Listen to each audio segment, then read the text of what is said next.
अस्सलाम वालेकुम एवरीवन। तो कैसे हैं आप सब लोग। मैं उम्मीद करती हूँ आप सब ठीक ठाक होंगे, मज़े में होंगे। हम भी अल्हम्दुलिल्लाह बिल्कुल ठीक ठाक हैं। तो आज मैं आप लोगों के साथ अपनी संडे की रूटीन शेयर करूँगी। संडे को मेरी तो छुट्टी होती है, लेकिन मेरे हस्बैंड का वर्किंग डे होता है, तो उनको मैंने ब्रेकफास्ट बना के ऑफिस भेज दिया था। अपना नाश्ता बनाने के लिए मैं आराम से ही किचन में आई थी। आज मैं नाश्ते में बनाऊंगी मकई की रोटी। अब मुझे नहीं पता कि ज्वार और मकई एक ही चीज़ है या डिफरेंट है, बट ये मकई का आटा है, मैं पाकिस्तान से लेकर आई हूँ। आज मैं इसकी रोटी बनाऊंगी। तो मुझे नमकीन अच्छी लगती है, इसलिए मैंने थोड़े से इसमें स्पाइसेस डाल दिए थे, पेपरिका पाउडर डाला है, कसूरी मेथी डाली है और नमक डाल दिया है। और फिर इसे नीम गर्म पानी से आपने गूंद लेना है। आटा बहुत ज़्यादा हार्ड भी नहीं होना चाहिए, बहुत ज़्यादा सॉफ्ट भी नहीं होना चाहिए। मकई की रोटी बनाने का एक आसान तरीका मैं शेयर करूंगी आज। इसे जो है ना बनाने के लिए मैं प्लास्टिक शीट यूज़ करती हूँ। प्लास्टिक शीट में बिछा देती हूँ, इसके ऊपर मैं रोटी बनाती हूँ, क्योंकि एक्सपर्ट्स तो इसे डायरेक्टली बना सकते हैं, लेकिन मुझे तो बिल्कुल भी नहीं बनती, ये टूटने लग जाती है। और इसका आटा होता भी बहुत डिफरेंट है, ये गंदम के आटे की तरह बिल्कुल भी नहीं होता। इसमें ज़रा सी भी इलास्टिसिटी नहीं होती, और आप थोड़ा सा इसे ज़्यादा बारीक करेंगे तो ये टूटने लग जाता है। तो बस ये शीट आप बिछा लें, आपने जितनी थिकनेस की रोटी बनानी है वो बनाएं, उसके बाद शीट समेत इसको उठा लें। तो इसे तवे पर डालना बहुत आसान होता है, रोटी टूटती भी नहीं है। बस इस तरह मैं इसे उठा के तवे पर डाल दूंगी। मकई की रोटी मैंने तवे पर डाल दी थी, साथ में मैंने चाय रख दी थी बनाने के लिए। चाय मैं कार्डेमम फ्लेवर वाली लेती हूँ, इसलिए मैंने कार्डेमम पाउडर पत्ती में ही मिक्स किया होता है, और चीनी की जगह मैं शक्कर यूज़ करती हूँ। बॉयल के बाद मैंने इसमें दूध ऐड कर दिया था। चाय तो मेरी बन रही है, लेकिन मकई की रोटी जो है ना बहुत ज़्यादा टाइम लेती है पकने में। आपने 4 to 5 मिनट्स के बाद इसकी साइड बदलनी है। साइड बदलने के बाद आप थोड़ा सा इस पर ऑयल लगा दें। शुरू में ऑयल नहीं लगाते, पता नहीं क्यों, मेरी मम्मा हमेशा बाद में ही लगाती है। तो बाद में आप ऑयल लगाना, उसके बाद आपने इसको फ्राई करना है बोथ साइड से। मकई की रोटी आपने जल्दी बिल्कुल भी नहीं बनानी है, आपने स्लो कुक करना है इसको। अगर आप जल्दी करेंगे तो ये अंदर से कच्ची रह जाएगी। जब ब्राउन हो जाए तो आप इसको डिश आउट कर लेना। अब मकई में बहुत सारी टाइप्स होती हैं, इसमें येलो भी होती है और इसमें वाइट वाली भी होती है। यहाँ सऊदी अरब में भी अवेलेबल है, कॉर्न मील के नाम से इसका आटा मिलता है, आप यहाँ भी ले सकते हैं इसको। और ये जो मैं यूज़ कर रही हूँ, मैं वाइट मकई की यूज़ कर रही हूँ। तो मेरा नाश्ता मेरा रेडी हो गया था, मैंने इसको इंजॉय किया। मेरा फेवरेट नाश्ता है, मैं बहुत ज़्यादा शौक से लेती हूँ ये वाला नाश्ता। नाश्ते से फ्री होकर मैंने ये स्लाइड और स्विंग असेंबल कर दिया था। ये इंडोर पार्क्स में यूज़ होता है, हमने घर में ही अपने बेटे के लिए सेट कर दिया है। और मैंने इसके बॉटम पे जो फोमिक शीट्स होती हैं वो लगा दी हैं, इनकेस अगर गिर जाए तो इंजरी ना हो ज़्यादा। अब मैं आप लोगों के साथ कुछ यूज़फुल किचन एक्सेसरीज शेयर करूंगी जो मैंने टेमो से ऑर्डर की हैं और मैं यूज़ कर रही हूँ अपने पर्सनल रिव्यूज़ के अकॉर्डिंग। तो ये मैंने हैंडी मॉप ऑर्डर किया था, ये बहुत ज़्यादा यूज़फुल है। आप इसके आगे कोई सा भी कपड़ा लगा सकते हैं, आप इसके आगे कोई सा भी टिश्यू डिस्पोजेबल शीट लगा सकते हैं, और सफाई के बाद आप इसका कपड़ा उतार दें, आप वो वॉश भी कर सकते हैं, आप डिस्कार्ड भी कर सकते हैं। बहुत ज़्यादा सस्ता था, ये अराउंड 40 रियाल का मुझे पड़ा था, और बहुत हैंडी। आप इसे वॉल पर यूज़ कर सकते हैं, आप इसको फ्लोर पर यूज़ कर सकते हैं। उसके बाद ये मेटल शीट्स हैं। हम जो मेटल वाला स्पंज यूज़ करते हैं बर्तन धोने के लिए, उसकी जगह ये एडवांस आई हैं शीट्स। इसकी सबसे अच्छी ये बात है कि आप इसे नॉन स्टिक बर्तन भी धो सकते हैं, आप इससे बाकी बर्तन भी धो सकते हैं। ख़राब भी जल्दी नहीं होते, और ये काफ़ी सस्ते थे, मुझे 5 रियाल के 6 पीसेस मिले थे। उसके बाद एक और यूज़फुल आइटम मुझे मिली थी, ये प्लास्टिक बैग होल्डर की।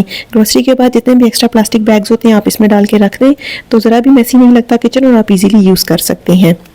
साथ ही मैं गार्बेज बैग होल्डर का भी ये दे देती हूँ रिव्यू, ये मैंने लिए थे। इस पर आप कोई सा भी प्लास्टिक बैग लगा के किचन में जो काम करते हैं, जितना भी गार्बेज होता है आप इसमें डाल सकते हैं। ये भी मैंने टेमो से लिया था 3 रियाल का।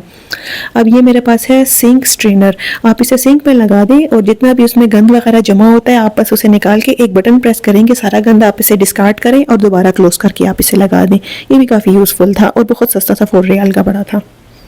एक और हैंडी चीज़ है ये मॉप होल्डर की। आप इसे वॉल पे माउंट करके कोई सा भी मॉप हैंग कर सकते हैं। और फिर ये है प्लास्टिक बैग्स, ये प्लास्टिक कवर्स हैं, आप इसे कुकिंग में यूज़ कर सकते हैं, कोई सा भी बर्तन कवर करने के लिए, कोई सा भी फ्रूट कवर करने के लिए। ये भी बहुत हैंडी है। ये 5 रियाल के मुझे 50 पीसेस मिले थे, कुकिंग में काफ़ी आसानी हो जाती है ये यूज़ करके। और फिर ये है बहुत लाइट वेट हैंगर्स हैं, आप इस पर कोई सी भी हल्की सी चीज़ लगा सकते हैं। जिस तरह मैंने ये वॉल पर लगाया हुआ, साथ मैंने इसके वायर हैंग की हुई है। इसी तरह जो चार्जिंग की केबल होती है लॉस्ट हो जाती है, तो यूज़ करने के बाद मैं इसके साथ हैंग कर देती हूँ। चलिए जी, तो डिनर की तरफ आते हैं। आज मैं डिनर में बनाऊंगी मटन कोरमा। मटन कोरमा के लिए मैंने अनियंस भी निकाल दिए थे और दही भी निकाल दिया था। कोरमा में टमाटर तो लगते नहीं हैं, सिर्फ प्याज लगते हैं, और दही से इसकी ग्रेवी बनती है। तो अनियंस को मैंने स्लाइस कर दिया था। आज मैं आप लोगों को अनियंस फ्राई करने के बाद स्टोर करने का भी तरीका बताऊंगी। तो मैंने एक कढ़ाई में ढेर सारा कुकिंग ऑयल लिया है, उसमें मैंने अनियंस को ऐड कर दिया है। अब फ्लेम आपने मीडियम टू हाई रखनी है, और आपने इसे कंटिन्यूसली मिक्स करना है। अगर आप मिक्स नहीं करेंगे तो एक साइड से प्याज ब्राउन होने लग जाएंगे और अंदर से कच्चे रह रह जाएंगे। तो आप इसको बार बार मिक्स करना, 10-12 मिनट लगेंगे, उसके बाद आप इनको निकाल देना। बहुत ज़्यादा डार्क ब्राउन नहीं करने देना, क्योंकि जब हम इन्हें निकालते हैं तो फिर भी इसका कुकिंग प्रोसेस कंटिन्यू रहता है। तो ये मैंने अनियंस निकाल दिए थे। आपने निकाल के इसको पेपर टॉवल पे लाजमी डालना है। अगर आप पेपर टॉवल पे नहीं डालेंगे तो ऑयल बीच में ही रह जाएगा और जो प्याज है वो क्रंची नहीं होंगे। अब मैंने रिमेनिंग ऑयल जो है उसमें से हाफ निकाल दिया था, हाफ में मैं बनाऊंगी कोरमा। मैंने कुछ खड़े गरम मसाले डाल दिए हैं, बे लीव्स डाले हैं, जायफल जावित्री डाली है, इलायची डाली है और मैंने इसमें सिनेमन स्टिक डाली है। अब मैं इसमें डायरेक्टली डाल दूंगी मटन को मैंने अच्छे से वॉश कर दिया था, पानी निकाल के मैंने ऐड कर दिया है। मटन को आपने 10 to 15 मिनट्स के लिए हाई फ्लेम पे फ्राई करना है। मटन को आपने फ्राई लाजमी करना है, अगर आप फ्राई नहीं करेंगे तो मटन में से स्मेल आएगी। तो इसे 10 to 15 मिनट्स के लिए आपने हाई फ्लेम पे मस्ट फ्राई करना है। फ्राई करने के बाद हम इसमें डालेंगे कुछ मसाले, जिसमें मैंने क्यूमिन कोरिएंडर पाउडर डाला है, रेड चिली पाउडर डाला है, हल्दी डाली है, ब्लैक पेपर पाउडर डाला है और थोड़ा सा मैं इसमें पानी डाल दूंगी। अगर आप पानी नहीं डालेंगे तो ये जलने लग जाएगा मसाला। पानी डालने के बाद आपने इसकी मज़ीद भुनाई करनी है।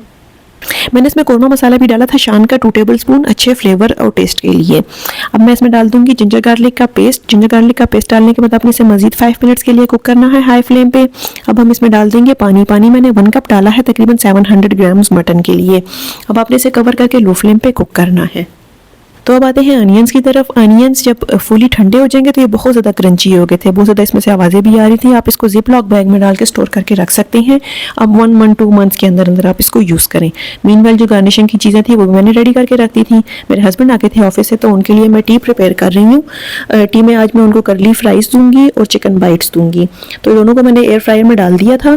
आप इसे बस 14 मिनट्स के लिए आप 180 डिग्रीज पे बेक कर दें। बहुत आसान तरीका है इसका। ये बेक होते रहेंगे। साथ ही मैंने चाय भी रख दी थी उनकी और मटन भी स्लो कुक हो रहा है। तो जब हमारे करली फ्राइज और बाइट्स रेडी हो गए थे, उनको मैंने डिश आउट कर दिया था। साथ ही मैंने उसके ऊपर चीज़ सॉस और केचप डाल दी थी। टी रेडी हो गई है। आधे घंटे के बाद मैंने दोबारा मटन चेक किया था तो मटन तकरीबन 60 to 70% गल गया है, लेकिन अभी फुली कुक नहीं हुआ। अब हम इसमें ऐड करेंगे दही। दही मैंने इसमें तकरीबन 400 ग्राम डाला है और इसमें यह बात होती है कि आपने दही को फेंट के नहीं डालना। जो कोरमा होता है इसकी ग्रेवी दानेदार होती है, तो आपने इसको बस दही को इसी तरह बीच में डाल देना है और आपने इसको मिक्स करना है। दही के साथ साथ मैंने 10 से 12 काजू लिए थे, उनको मैंने ब्लेंड कर दिया था थोड़ा सा पानी डाल के, वो भी उसका भी पेस्ट मैं ऐड कर दूंगी। अगर आपके पास काजू नहीं है तो आप बादाम भी यूज़ कर सकते हैं। अब आपने यहाँ पानी नहीं डालना, जो दही है वो अच्छा खासा पानी रिलीज़ करता है।